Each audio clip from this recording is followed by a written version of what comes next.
With Uganda's population expanding, pressure on natural resources has intensified, leading to widespread forest degradation. 77-year-old Haj Abdullahi Yusuf Banya, a farmer on the slopes of Mountain Liru in Luebule sub-county, is among those who have taken up commercial tree growing. Banya says he was inspired by the success of his 1980s banana plantation, which provided significant income and encouraged him to venture into tree planting. 1987, I planted banana, maize, cassava. From that base, I started planting fruits. He adds that he has received multiple trainings in forestry and environmental management, including support from the Catholic Relief Services. Why am I planting trees? Because we got from the seminars that we need to protect the environment. This is number one.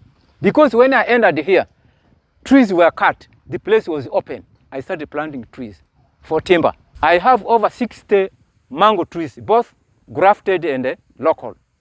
I have coffee, over 800 fruits. I have avocado, over 60. Brotherhood, etc., and even cocoa.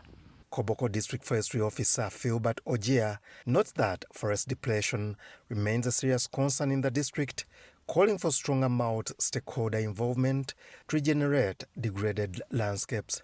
The forest which is under private land, they are the most degraded.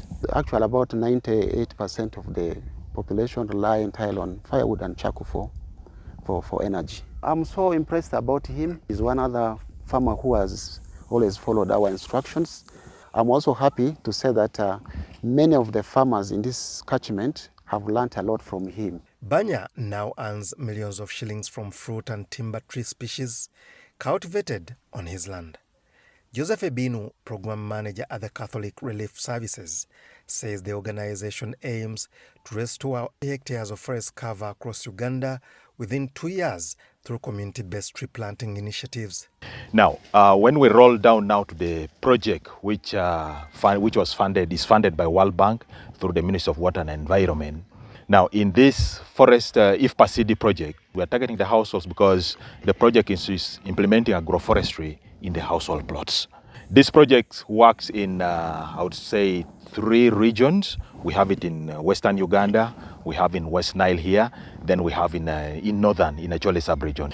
The overall target which we are looking at is one, restoration of the land, and we are looking at 17,550 hectares of land that has to be restored. Participants that should benefit from the project are up to 87,782. We already have 13,922 hectares of land that has been dedicated for this project across these 19 districts that are there.